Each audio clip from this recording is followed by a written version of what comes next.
धाम पर अवतार क्यों लिया है और इसके पीछे क्या कारण है। जैसे कि अवतार परंपरा में अगर हम लोग सब लोग देखेंगे तो 10 अवतार या 24 अवतारों की कथा बताई जाती है। 10 अवतार और 24 अवतार, यानी कि 10 अवतारों में 24 अवतारों में सबसे ज़्यादा अगर किसी की अवतार की कहानी कथा हम लोग सुनते हैं तो राम भगवान की और विष्णु भगवान की हम लोग सुनते हैं, और राम भगवान की और विष्णु भगवान की हम लोग कथाओं को सुनते हैं। तो आज हम कथा उस अवतार परंपरा के बारे में आपको बताएंगे, और 10 अवतार में आज हम आपको समुद्र से जुड़े हुए 3 अवतारों का थोड़ा सा विशेष आपको करेंगे। उसके बाद हमारे भाई साहब कथा भगवान कैसे प्रकट हुए और क्या कारण रहे वो आपको कथा के माध्यम समझाएंगे। आज तो हम आपके सामने बस अपने परम पूज्य गुरुदेव के चेतनात्मक स्वरूप जो उन्होंने अवतार परंपरा का कारण बताया है कि भगवान आए, इनका क्या कारण था, बस इसी को आपके सामने प्रस्तुत कर रही हैं। गुरु जी के संदेश को बस आपके सामने प्रस्तुत कर रही हैं। आप सभी का वंदन, अभिनंदन। और ये शक्ति पर्व, ये जो नवरात्रियां चल रही हैं, इसे शक्ति पर्व माना जाता है, क्योंकि नारी में ही वो शक्ति है जो सृष्टि का निर्माण करने की ताकत नारी में ही है। तो भगवान को भी नारी का स्थान सर्वप्रथम बताया जाता है, और उन्होंने भी शक्ति को ही सर्वपूज्य सर्व माना गया है। तो ये और क्या है, ये नवरात्रि पर्व शक्ति पर्व कहलाता है। ब्राह्मी शक्ति तो केवल एक ही है, वो क्या है, माँ गायत्री।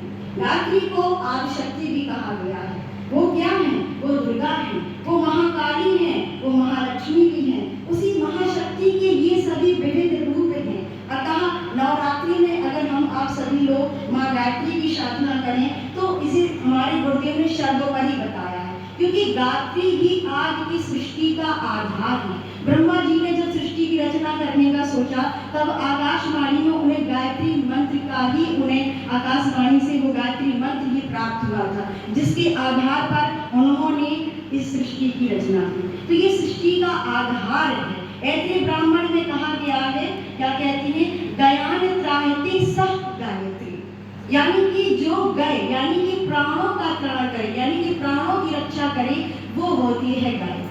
अब आप लोग कर कहेंगे कि ये गायत्री का ही क्यों हम बता रहे हैं, क्योंकि हर युग में, हर समय में, हर परिस्थितियों में अलग अलग है। अब आप ऐसे समझ लीजिए, आज हमारे परिवार, जैसे हमारा परिवार हो गया, भाई साहब का हो गया, अंकल जी का हो गया, अभी सभी का परिवार में सबकी समस्याएं क्या एक जैसी होती हैं? नहीं, सबकी समस्याएं तो अलग अलग हैं। हमारे परिवार में अलग समस्याएं हैं, भाई साहब के परिवार में अलग समस्याएं हैं। तो हर युग में, वैसे तो हम अगर कहें तो राम कथा, ये रामायण की कथा किस युग में कही गई? त्रेता युग में।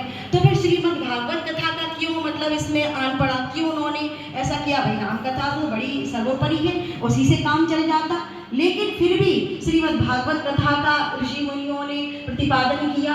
ऐसे ही हमारे गुरुदेव ने भी आज की जो कलियुग की समस्याओं को, समाधान को देखते हुए गायत्री मंत्र को सर्वसाधारण के लिए सुलभ कराया। ऐसी थी माँ गायत्री।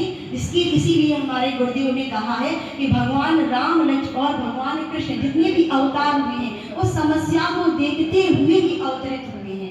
आज इस धराधाम को पवित्र करने के लिए, आज इस धराधाम क्या, पहले तो असुर हुआ करते थे, देवता असुर होते थे, क्या आज असुर दिखाई देते हैं? आज तो असुर नहीं है। फिर ये कैसे? तो आज की समस्याएं अलग हैं और पहले की समस्याएं अलग थी।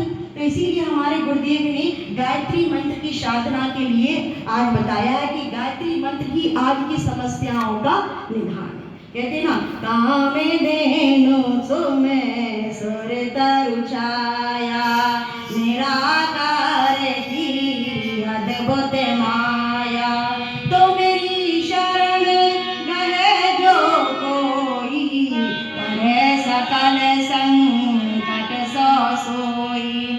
सरस्वती लक्ष्मी तुम्हें काली, है तुम्हारी ज्योति निराली, तो मेरी महिमा पार न पावे, जो सारद सते मुखे गुण गावे।